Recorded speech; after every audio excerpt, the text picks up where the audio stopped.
Hello everyone, I'm teacher Orlando. Welcome to another video of Chennai English Academy. Today's topic is noun clauses. Noun clauses. But before we start learning about this topic, let's remind what a noun and what a clause is. A noun is a word that names something such as a person, place, thing, or idea. For example, Peter, New York, book, and so on. A clause is a group of related words that contain a subject as well as a verb. Something important. A clause has a complete meaning by itself. He sometimes plays baseball. This is a sentence, this is a clause that contains a complete meaning by itself. Now, noun clause is a dependent clause that contains a subject and a verb. It works as a noun in a sentence. I didn't know that he wrote this book. Use so to replace a noun clause after some verbs. Think, believe, guess, hope. Does Stephen King have a new book out? You can say, I think so, I believe so, I guess so, I hope so.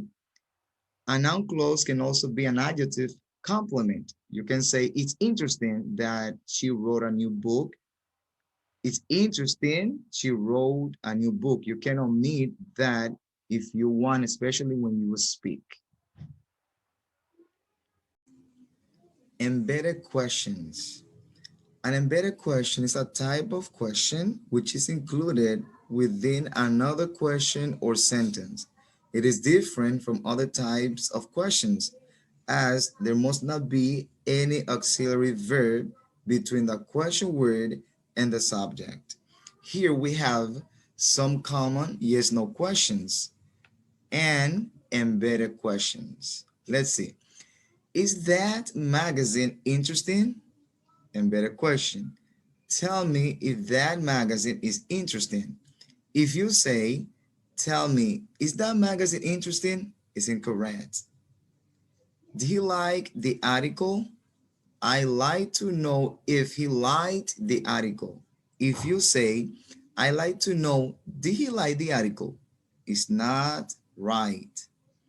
Have you finished the newspaper? Could you tell me if you finished the newspaper? If you say, could you tell me, have you finished? It's not right. Here we have information questions. What's the article about? Embedded questions. I can't remember what the article's about. I can't remember what the article's about. If you say, I can't remember, what's the article about? Look at the difference, right? Why have you decided to read it? Why have you decided to read it? I don't understand why you've decided to read it. If you say, I don't understand, why have you decided to read it? It's not right. Who's the writer? I wonder who the writer is. If you say, I wonder who's the writer, it's not right. Whose magazine is it? I'm not sure whose magazine it is. Okay, not is it, it is. When was it written? When was it written? I don't know when it was written. Okay, look at the difference. Look at the difference. Okay, look at the difference. Where's the writer from? Do you know where the writer is from? Look at the position or the different position of the verb, right? Where is, where the writer is. Okay, so those are embedded questions.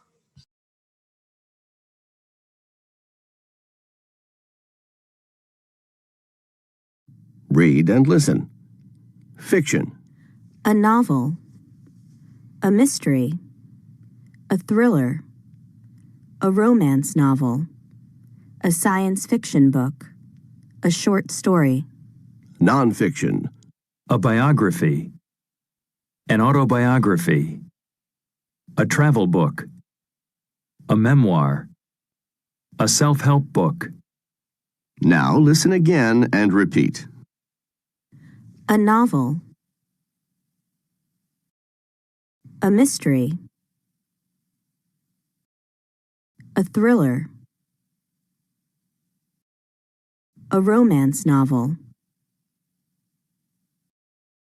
A science fiction book.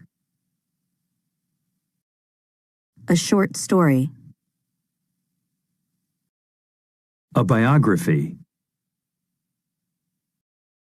An autobiography. A travel book. A memoir. A self-help book.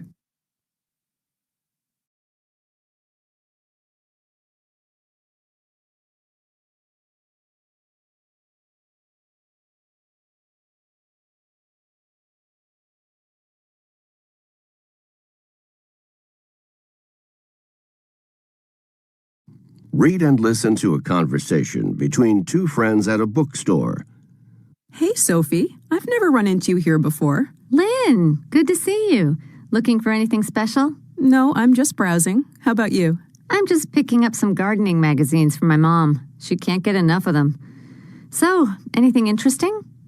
This one doesn't look bad. It's a biography of Helen Keller. What about you? Are you reading anything good these days?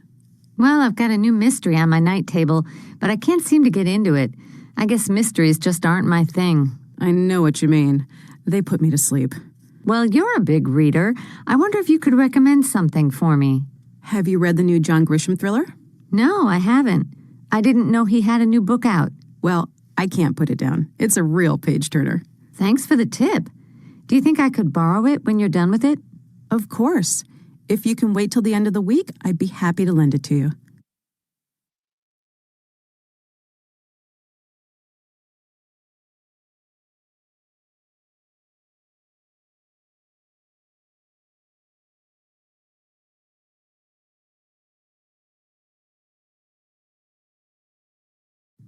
Read and listen.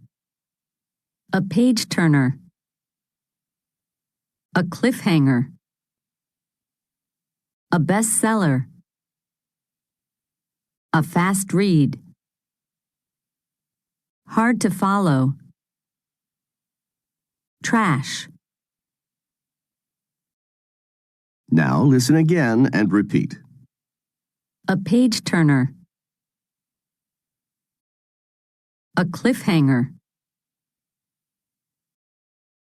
A bestseller. A fast read. Hard to follow. Trash.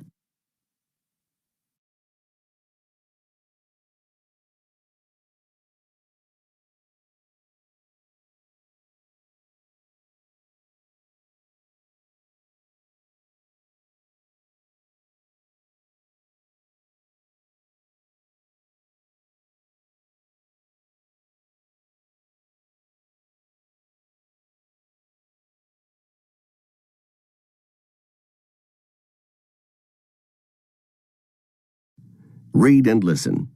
Notice the stress on the verb in short answers with so. 1, Are there a lot of characters in the story? I think so. 2, Has she read that book yet? I don't think so. 3, Do you think this thriller will be good? I hope so.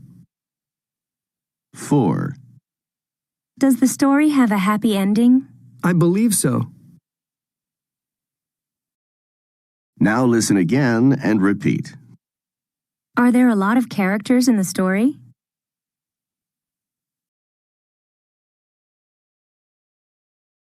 I think so.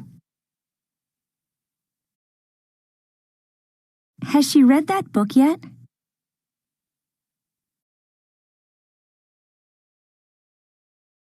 I don't think so. Do you think this thriller will be good?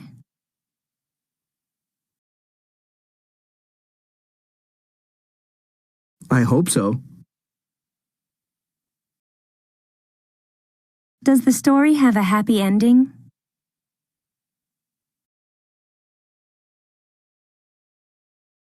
I believe so.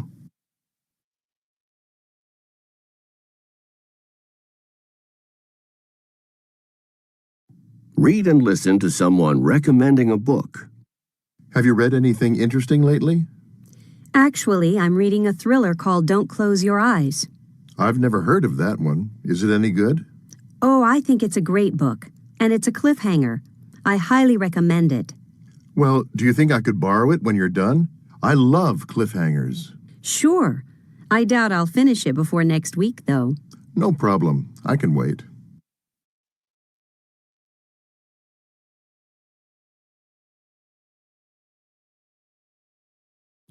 Listen again and repeat. Then practice the conversation model with a partner. Have you read anything interesting lately?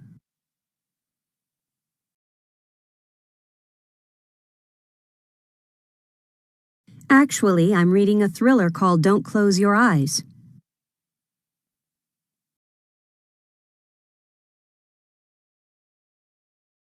I've never heard of that one. Is it any good? Oh, I think it's a great book. And it's a cliffhanger. I highly recommend it. Well, do you think I could borrow it when you're done? I love cliffhangers.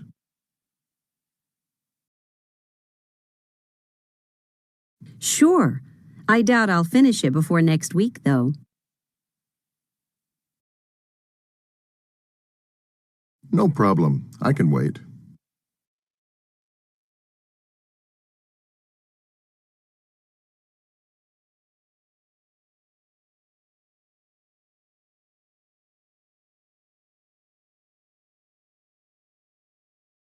Read and listen to someone asking about an article. Is that this month's car magazine? Yes, it is. Could you tell me where you bought it? I can't find it anywhere. At the newsstand across the street. But I think it's sold out. Too bad. There's an article in there about SUVs. I'm dying to read it. I can understand why. It was really interesting. Listen, take my copy. I'm done with it. Are you sure? Definitely.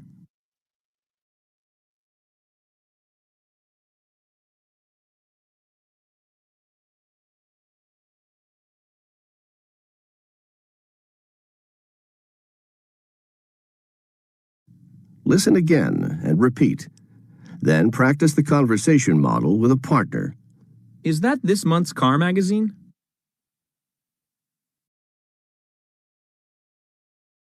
Yes, it is. Could you tell me where you bought it?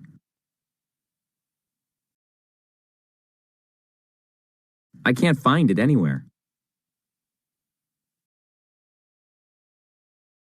At the newsstand across the street.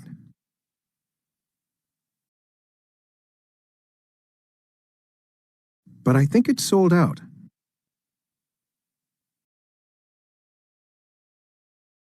Too bad. There's an article in there about SUVs. I'm dying to read it.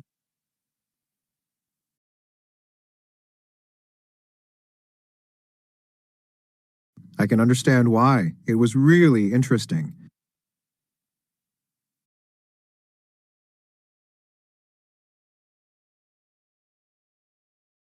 Listen, take my copy. I'm done with it.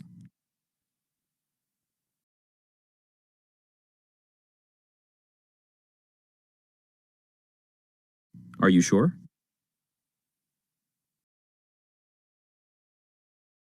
Definitely.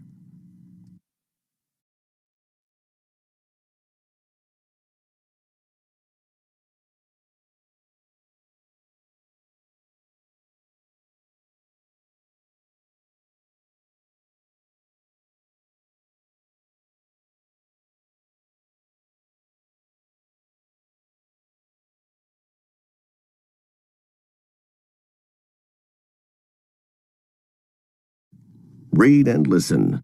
Curl up with a book. Read aloud to someone. Listen to audiobooks. Do puzzles. Read articles online. Skim through a newspaper. Read ebooks. Read electronic books. Now listen again and repeat. Curl up with a book. Read aloud to someone. Listen to audiobooks. Do puzzles. Read articles online. Skim through a newspaper. Read ebooks. Read electronic books.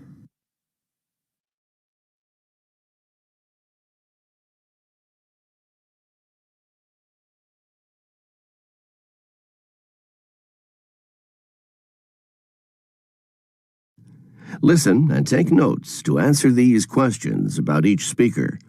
Listen again if necessary. Betty's song. There's nothing I like more than curling up with a good book. I like all kinds of literature, novels, general fiction, short stories.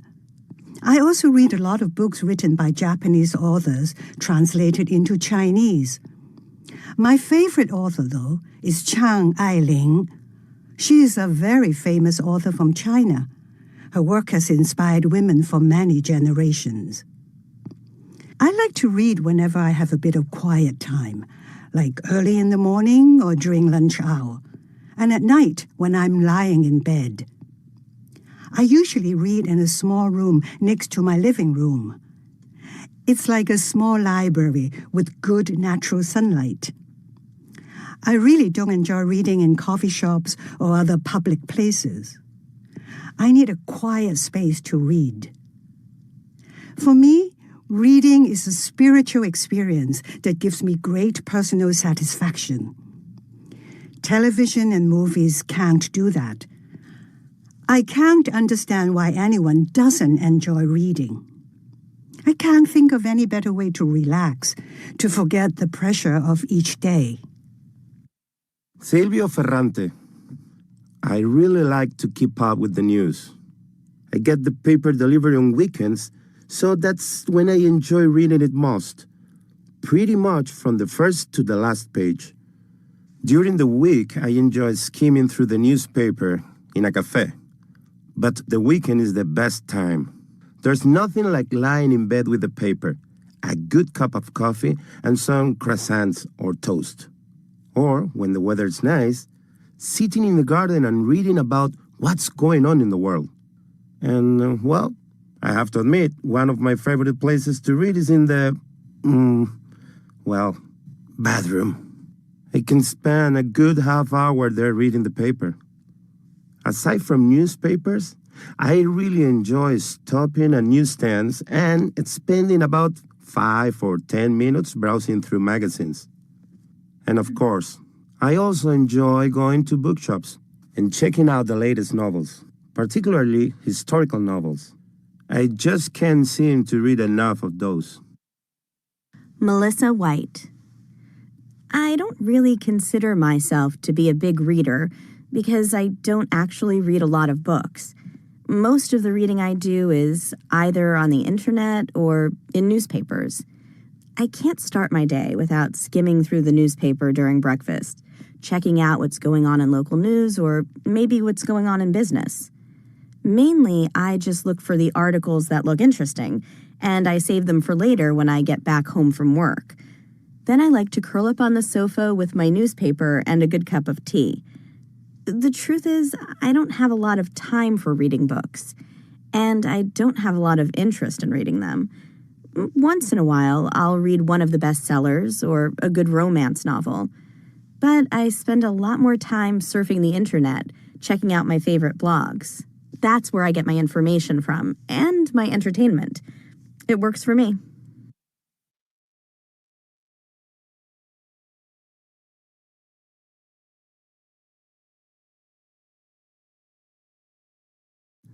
Read and listen. Reading habits in transition. Most experts agree that the Internet has fundamentally changed how we read, think, and remember things. However, whether this has had a positive or negative impact is still unknown. How has the Internet changed the way we read? There is evidence that we are reading fewer books, particularly nonfiction. Let's say you need medical advice, cooking instructions, or biographical information. Who wants to buy a 300-page book when you can find a 300-word article on the Internet about the same subject? It's easier to read, it's free, and it's a lot faster. However, we are, in fact, reading a lot more overall. In addition to our offline reading, we read online throughout the day as we check our smartphones, surf the Internet, visit social media sites, and catch up on our email. We also do a lot more skimming and scanning on the Internet than we do when we read physical books or periodicals, such as magazines and newspapers. As we surf the Internet, we skim quickly for topics that interest us and scan for the specific information we need. A search engine puts millions of possibilities at our fingertips. How has the Internet changed how we think and remember? Before there was an Internet, people spent a lot of time taking notes in libraries so they could remember and recall information easily. Today, when you can use a search engine to take you to what you're looking for in an instant, that kind of concentration isn't as necessary. You can simply bookmark any page and return to it easily. However, many argue that online information sources often contain errors and can't be trusted, so we need to be more careful when we use them. Some wonder if the Internet has made it more difficult to concentrate on one task without getting distracted by other things. We are constantly interrupted by updates from social media sites and email messages. We follow links to other websites where we find more links to other websites and jump from topic to topic. We are also bombarded with a lot of junk. For example, news feeds about celebrities, pop-up ads about products we don't want or need, and warnings about viruses. Some consider what we read on the Internet to be trash compared to traditional offline reading, while others see many advantages in the reading we do on the Internet. Some argue that reading on the Internet is like exercise for the brain, making it easier for us to cope with distractions and think clearly as we learn to make choices that work for us. In a recent study, 81% of those surveyed agreed that our use of the Internet has actually made us smarter. If you are a digital native, that is, someone who grew up with the Internet, that's very good news indeed.